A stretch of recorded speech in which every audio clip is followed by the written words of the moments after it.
Hello everyone, কিছুদিন আগে আমরা ঢাকার খুবই কাছে একটা পার্ক আছে, এটা হচ্ছে জিন্দা পার্ক, রূপগঞ্জ নারায়ণগঞ্জে। ওখানে গিয়েছিলাম। তো বাসা থেকে বের হওয়ার সময় কোনো বৃষ্টি ছিল না। পার্কের কাছাকাছি যাওয়ার পরে এত বৃষ্টি নামতেছিল যে আমরা আধা ঘন্টা গাড়িতে বসেছিলাম। তারপর বৃষ্টিটা একটু কমলেই আমরা ছাতা নিয়ে বের হয়ে যাই। ভিতরে যেতেই দেখি এখানে বাচ্চাদের খেলনার দোকান, তারপর হচ্ছে আচারের দোকান। তো আমরা ভিতরে যাচ্ছিলাম, বৃষ্টি টপ টপ করে ছাতার উপরে পড়তেছিল, খুব ভালো লাগতেছিল। আমি অনেক খুশি ছিলাম।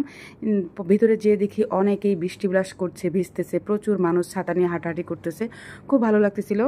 আমি অনেক হ্যাপি ছিলাম। তো আমার ছেলে আমাকে দেখে ভিডিও করতেছে আর বলতেছে, মাম্মি তুমি এত হ্যাপি কেন? তো আমি বললাম, তুমি তো জানো বৃষ্টি আমার খুব পছন্দ। আমি এই যে বৃষ্টি নামতেছে, ছাতার ওপর টপ টপ করে শব্দ হচ্ছে, আমার ভীষণ ভালো লাগতেছে, তাই আমি হ্যাপি। তারপর আমরা সামনের দিকে এগোতে থাকলাম, কারণ সামনে অনেক সুন্দর সুন্দর দেখার মতো জায়গা আছে। শুক্রবারে গিয়েছিলাম, তাই আমার হাজব্যান্ড নামাজ পড়বে।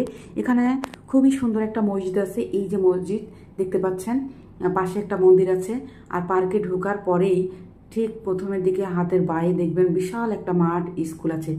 এই পার্কের মধ্যে প্রাকৃতিক পরিবেশ, বর্ষার সময় বৃষ্টি নামতেছে, পাতাগুলো অনেক সবুজ, সব মিলে অনেক সুন্দর লাগছিল।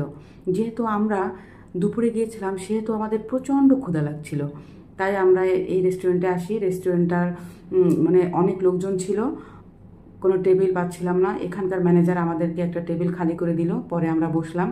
আমরা পোলাও, রোস্ট, গরুর মাংস, ডিমের কোরমা, তারপরে সবজি অর্ডার করলাম। বললাম যে ভর্তা আছে কিনা, ওনারা বললো না ভর্তা নেই।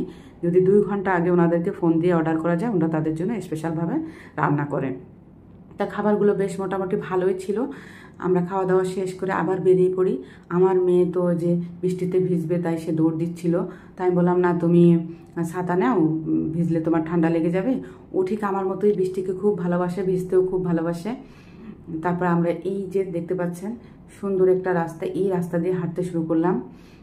এই রাস্তা দিয়ে হাঁটার সময় মনে হয় যে সামনে শুধু বন আর জঙ্গল, আর কিছুই নেই। কিন্তু না, সামনে অনেক সুন্দর খোলামেলা জায়গা আছে। সামনে একটা লাইব্রেরি আছে। লাইব্রেরিতে আমি আগে যখন আসছি লাইব্রেরিতে ঢুকি নাই।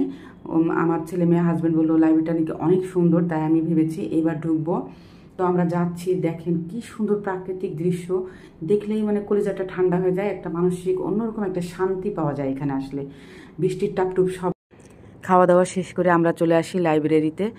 তো লাইব্রেরিটা অনেক সুন্দর। এখানে যে দায়িত্বরত আছেন উনি বলতেছেন আজকে লাইব্রেরি বন্ধ, কারণ উপরে কাজ চলছে, এজন্য উপরে যাওয়া যাবে না। অনেকেই এসে ফিরে চলে যাচ্ছে। বাইরে বৃষ্টি ছিল, তাই আমি এখানে কিছুক্ষণ বসলাম। আমার ছেলে মেয়ে তো স্টাইল দিচ্ছিল, বাবা আমাদেরকে ছবি তুলে দাও, ওর বাবা ওদের ছবি তুলতেছিল। তারপর আমরা বেরিয়ে পড়ি। এই যে এখানে